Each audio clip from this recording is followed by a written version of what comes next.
Hi everyone, my name's Shara. I'm one of the junior high pastors at the Vista campus, and today we're going to jump right into Hebrews chapter 5, and we're talking about Jesus Christ as a high priest.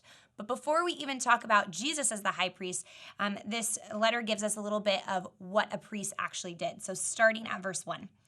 For every high priest taken from among men is appointed in matters pertaining to God for the people, to offer both gifts and sacrifices for sin. He is able to deal gently with those who are ignorant and going astray, since he is also clothed with weakness. Because of this, he must make an offering for his own sins as well for the people. No one takes this honor on himself. Instead, a person is called by God, just as Aaron was. Right? It's saying that a priest is to offer sacrifices for the people on behalf of their sins. But also, this priest himself is a sinner also. So they are also making sacrifices and offerings for their own sin.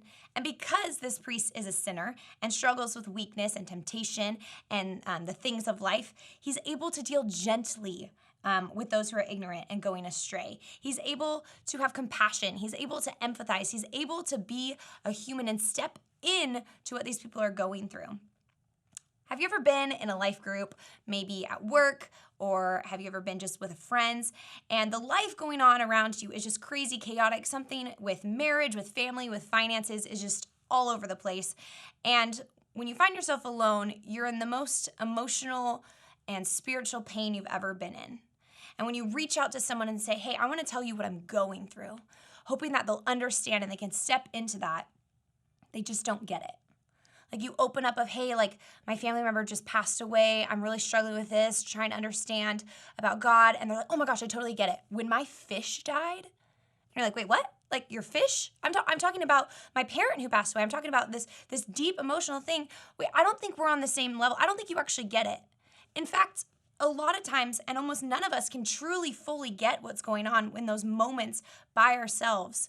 No one else is there in those moments with those thoughts, those triggers, with all of your life behind you to fully and truly understand what you're going through. I went through a season of my life where I went through some really hard things, and I thought, you know what? No one's going to get it. Like, they have good intentions to pray for me and to care for me, but no one's actually going to understand the pain, the suffering, what I'm going through.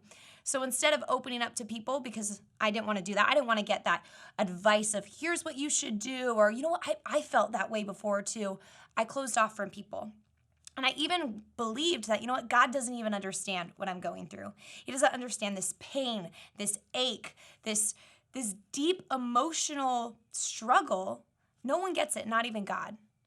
Because he's God, he's sinless, he's perfect. He doesn't get what's going on. He's never gone through this.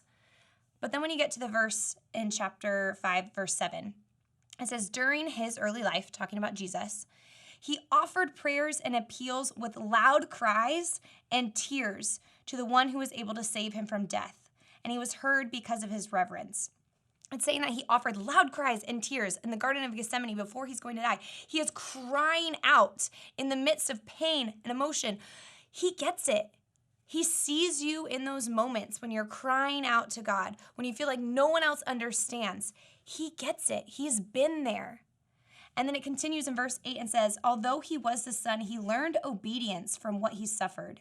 After he was perfected, he became the source of eternal salvation for all who obey him. Although he was the Son, he learned obedience from what he suffered. It's not saying that Jesus needed to learn how to obey. He learned the experience of obedience. And he learned that through suffering, the things that he suffered through. He didn't go from disobedience to obedience. He learned the experience of suffering. And through that, he teaches us that suffering is a good thing. It's a good thing that we can lean into Jesus. We can lean into knowing that he gets it. He's cried out in the midst of suffering. He's not like, this is super easy, no big deal. No, he cried out with loud cries and tears, just like the loud cries and tears that we've had in the midst of suffering.